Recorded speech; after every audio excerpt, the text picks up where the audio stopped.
If you use food delivery apps, a new California law could put money back in your pocket. ABC 10's Garshpal Sangha explains how and why the law went into effect today.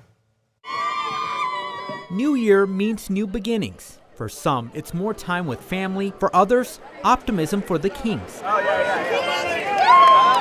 But January 1st also brings new laws for California, including one that could affect anyone who orders food delivery. I think it's very beneficial for us. Beneficial because Assembly Bill 578 targets food delivery platforms like DoorDash and Uber Eats.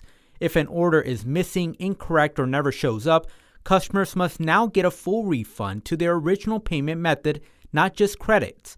Plus, platforms must let customers speak to a human to request refunds. I believe even in general, you should just get your money back instead of credit from the company.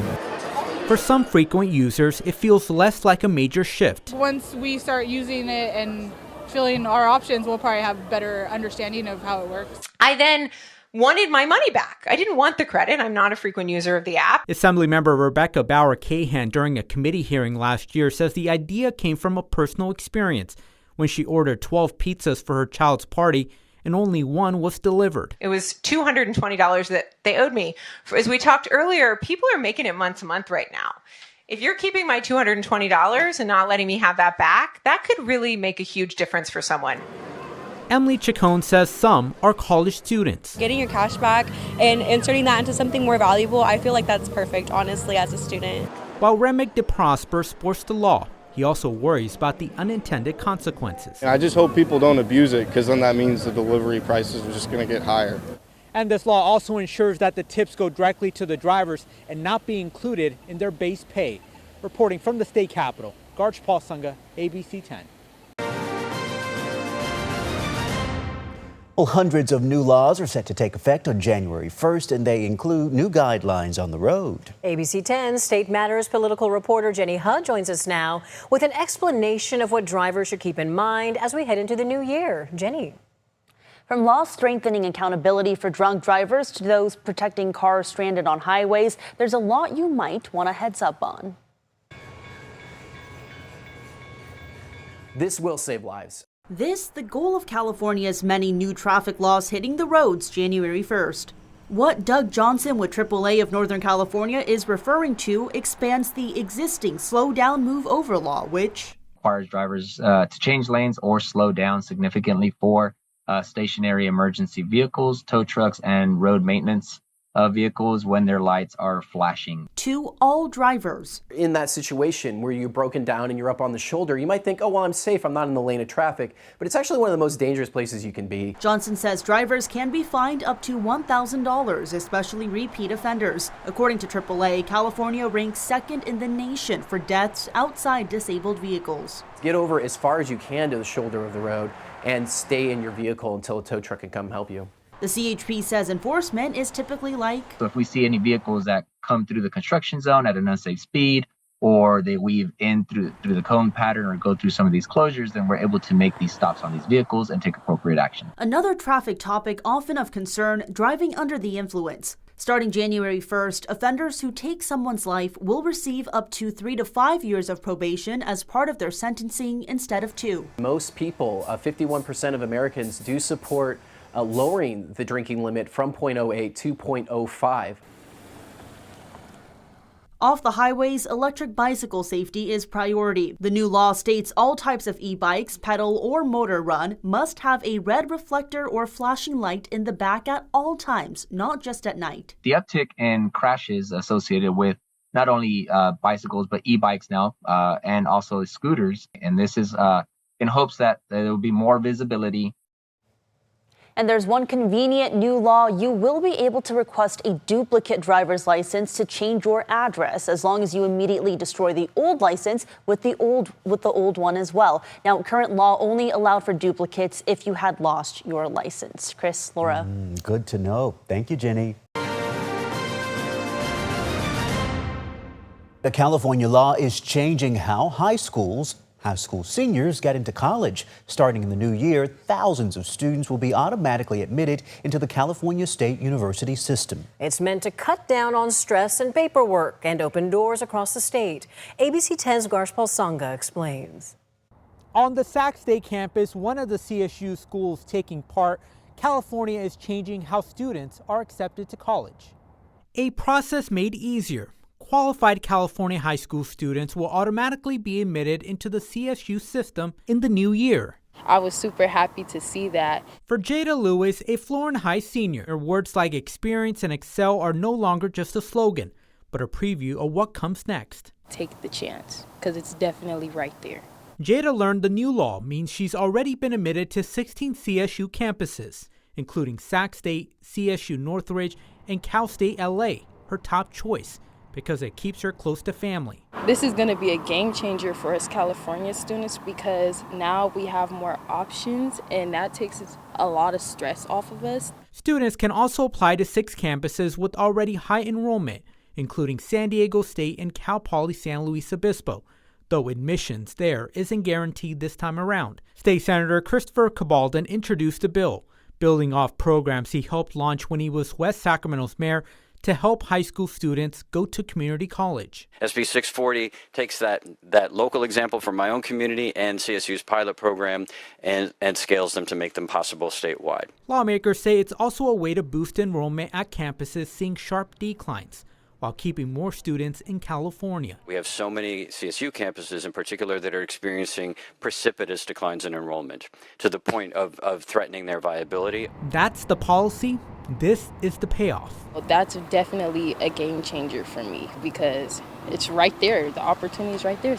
And this is just the start. State officials say the direct admissions program will expand again in fall of 2027 to reach more students and campuses statewide. New year, new laws. From a stricter bag ban. As soon as you get halfway out of the store, they rip. To regulating AI. What will be the right answer? Only history will tell. Capping drug prices. We've had patients who have made the choice to forego their insulin because they didn't have the money to pay their copays. And cracking down on ICE. States cannot govern the actions of federal agents. And this is exactly what California is trying to do. What new 2026 laws could impact you?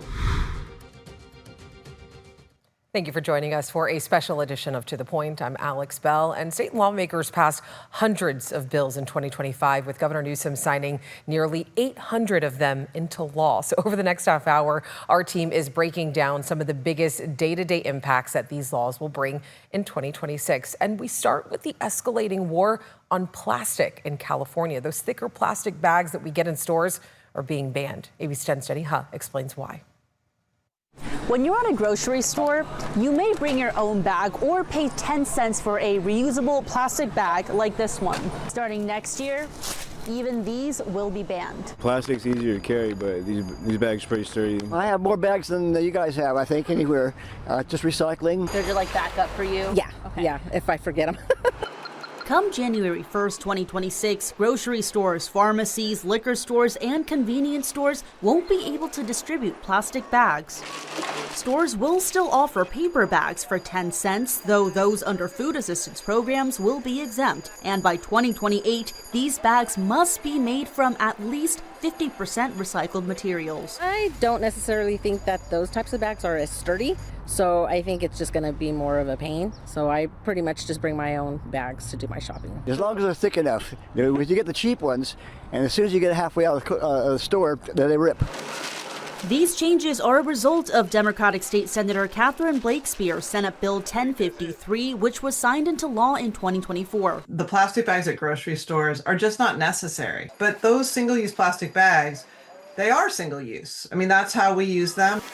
Blakespear says the initial state ban on single-use plastic bags, which Californians voted into law in 2016, left a loophole. The bag manufacturers got around that by distributing plastic bags that were double the thickness of plastic, and they were considered to be recyclable and reusable. But the reality is that in California, nowhere recycled them, and almost nobody was reusing them. California Attorney General Rob Bonta launched an investigation in 2022 into major plastic bag producers and reached a settlement in October, finding their bags did not meet the state's recyclability requirements. SB 1053 was opposed by Republican senators, one of whom say reducing plastic usage in California won't solve the greater problem. It was overkill. We are doing a great job of reducing greenhouse gas emissions and having absolutely no impact on greenhouse gases in the atmosphere. So we're going to inconvenience consumers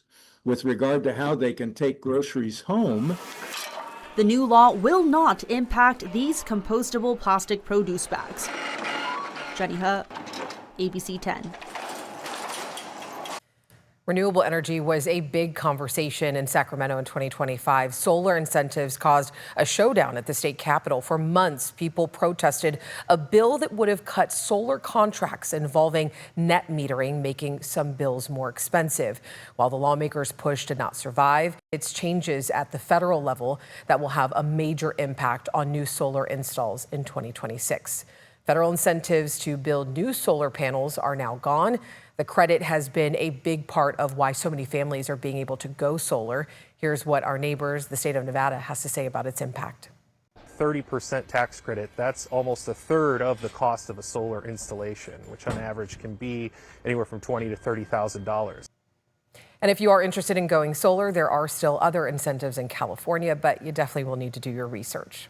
With the new year, there is still no news on any new electric vehicle tax credits. Congress ended the $7,500 federal tax credit in the fall.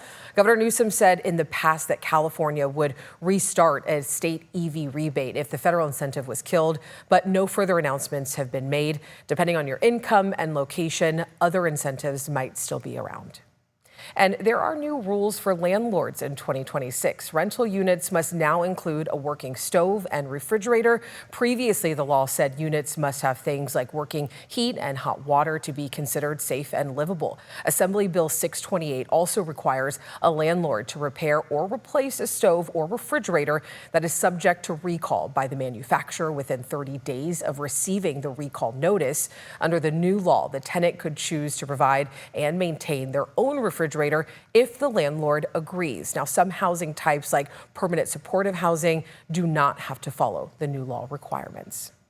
And now to the debate over drug prices. For years, some diabetics have had to choose between insulin or paying the bills. Diabetes can become a matter of life and death for people who can't afford the drug.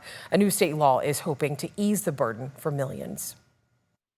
Starting on January 1st. SB 40 will go into effect and it will cap insulin copays at $35 a month. The new bill, authored by Senator Scott Wiener and signed by Governor Gavin Newsom into law, will no longer allow health insurance companies in California to charge more than $35 for a 30-day supply of insulin. We've had patients who have made the choice to forego their insulin because they didn't have the money to pay their copays. It's very disappointing. Under the new law, copays, coinsurance, deductibles, all combined can't exceed $35 per month's worth of insulin.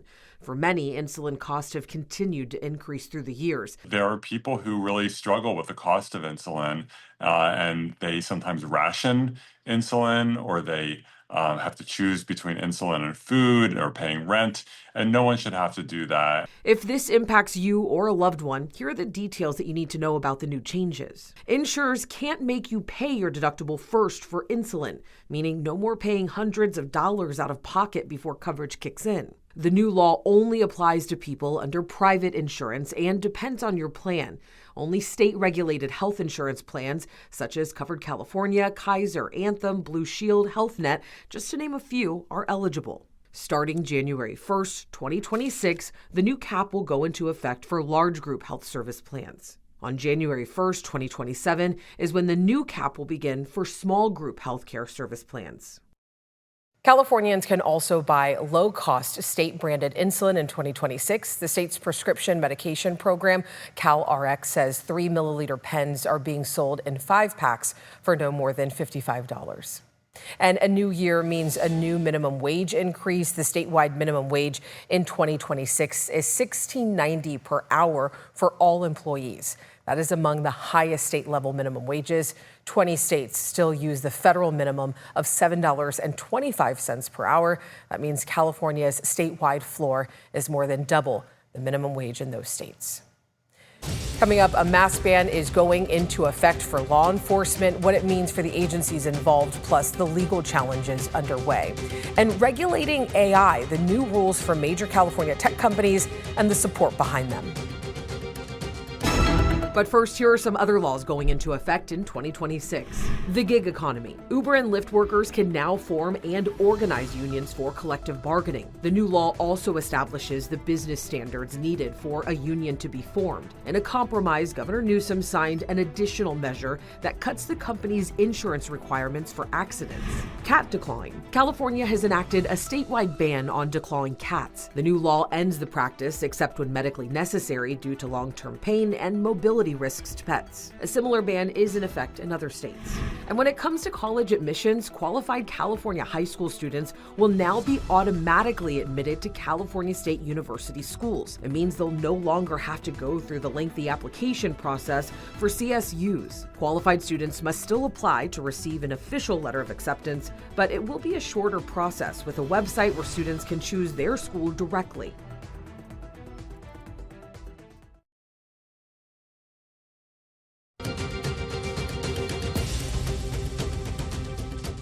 Welcome back to a special edition of To The Point, looking at new laws in 2026. 2025 saw an increase in immigration detention activity, according to a research group associated with UC Berkeley Law School. The government arrested about 220,000 people in the 9 months since President Donald Trump took office. In California, that has led to countless protests. President Trump federalized the California National Guard over the summer and deployed the Guard to Los Angeles as protests over ICE raids intensified. You might remember these videos going viral. The summer of protests started after ICE conducted large-scale raids at businesses in the Fashion District and at Home Depot locations. In this summer in South Sacramento, a Home Depot parking lot was surrounded by masked agents. U.S. Border Patrol told ABC 10 11 people were arrested in this operation. Since then, lawsuits have been filed that include the ACLU and United Farm Workers. Because of the immigration enforcement this year, Senate Bill 627 became law, banning law enforcement officers from wearing masks while on the job. ABC 10's Jeannie Nguyen explains what this looks like and why local officers in the state believe this will hinder their job. He's my husband! He's a U.S. citizen! Why are you doing this? It's these incidents over the course of 2025 that inspired Democratic State Senator Scott Wiener to introduce Senate Bill 627. Local and federal law enforcement will be prohibited from wearing these extreme masks that cover their identity. SB 627, the anti-masking law. Signed into law by Governor Gavin Newsom, the bill becomes law starting January 1st, 2026. Senator Wiener says it aims to address the recent immigration raids that have been happening statewide, prohibiting local and federal law enforcement from wearing masks that cover their faces. It's just terrifying to see ICE agents and other federal agents running around with these ski masks on. You can't tell who they are. You don't even know if they're law enforcement, and they're just grabbing people and putting them into unmarked cars. California Highway Patrol officers are exempt, as well as certain undercover operations or medical incidents that require officers to wear masks. Law enforcement agencies are required to adopt policies to reflect the law. Officers or agents who violate the law can be cited for a misdemeanor. The Peace Officers Research Association of California, or PORAC, is an open critic of the new law. In September, PORAC sent Governor Newsom a 9-page letter asking him not to sign the bill. Now, PORAC's president Brian Marvel says he's cautioning law enforcement. If they wear a mask during enforcement activities, that they're going to be personally liable and open them up to potential litigation. So they need to be cautious until their departments can create a policy or procedure regarding the masks. Marvel questions how effective it will be targeting federal operations. States cannot govern the actions of federal agents. And this is exactly what California is trying to do. In November, the Department of Justice sued the state of California, calling this an unconstitutional attempt to regulate federal law enforcement officers, adding that federal officers have been faced with threats. ABC 10 asked the DOJ if it plans on asking a judge for a restraining order to delay the implementation of the mask ban, but a spokesperson did not provide further comment. We also asked Attorney General Rob Bonta for an update on the lawsuit status. We have not heard back as of yet. As the Trump administration's immigration crackdown continues, a new law in 2026 will allow parents to more easily designate trusted adults as temporary caregivers. The law aims to expand authorization of who can become a child's caregiver and make the process easier. Here is the lawmaker who authored the bill explaining what it would do. It creates a new temporary joint guardianship in probate court to ensure that families can select someone they know and love and trust to care for their child, to care for that child in the event that they are absent. Hundreds of people rallied outside the state capitol as this bill, known as the Family Preparedness Plan Act, made its way through the state capitol. Some opponents compare the law to a, quote, child trafficker's and kidnapper's dream, worried that the language is not specific enough to which children this impacts. The California Family Council, a Christian-based public policy organization, says that there is a system that is already in place. But we already have something in place for this called the CPS. Like, if a child is left alone, you call the police calls social services, the child is picked up, and then a court will decide who best to take care of the child. The California Family Council says they requested changes be made to the affidavit involved in this process. Still ahead, regulating AI, why California will be the first state to do it, with at least one major tech company supporting the change.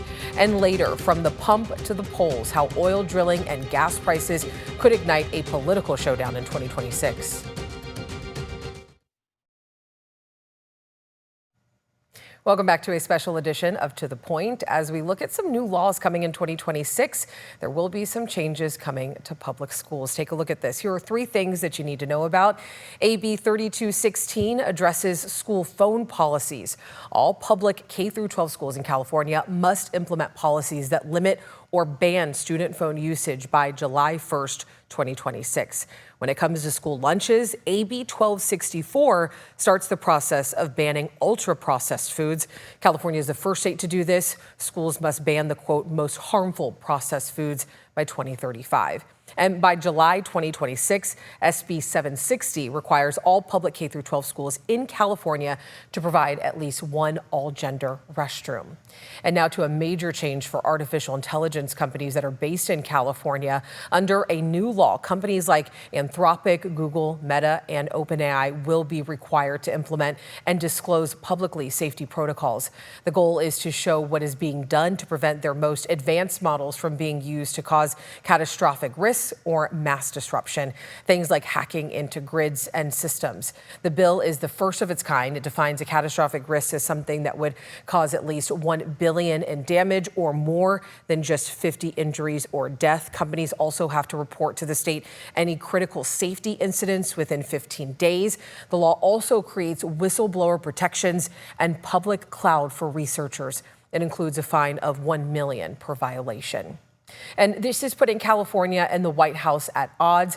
ABC 10 State Matters political reporter Jenny Huh explains the ongoing debate over these safety regulations. It's a debate over state versus federal authority when establishing AI regulations. I think nobody's going to be right. Honestly, I think we got to do something. But what will be the right answer? Only history will tell. That's tech expert Robert Miles with Grapevine MSP. Miles says the dilemma over how to make AI safer was inevitable, like the internet boom. The government didn't do a great job of regulating that. It's been an open world. There's growing movement to monitor social media and AI platforms, especially when it comes to protecting kids online.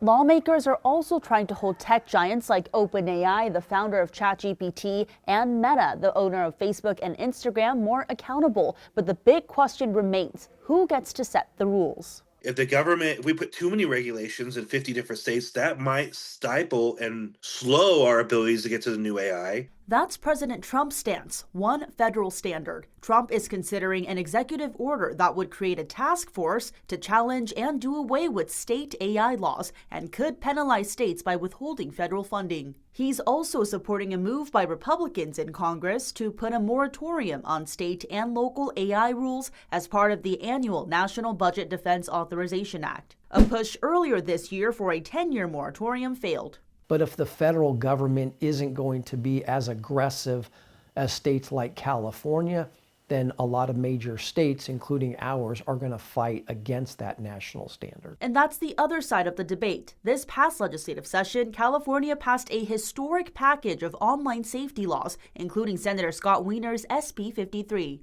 Governor Newsom says it helps fill the gap left by the federal government and could even become a model for the rest of the country. And that underscores just how complex and high stakes this debate really is. And these are the folks who are inventing it and know the product way better than all of us, and definitely better than a lawmaker. And they won't agree. California state and federal representatives have already voiced opposition to the congressional moratorium. Jenny He, ABC 10. California's new AI legislation has become more welcome by California's congressional Democrats and AI companies. The company Anthropic behind the chatbot Claude endorses the law. Anthropic co-founder Jack Clark said, quote, "The bill, we have long said we would prefer a federal standard, but in the absence that this creates a solid blueprint for AI governance, that cannot be ignored." Coming up, is oil drilling making a comeback? What could happen next year as the debate grows inland and off our coast?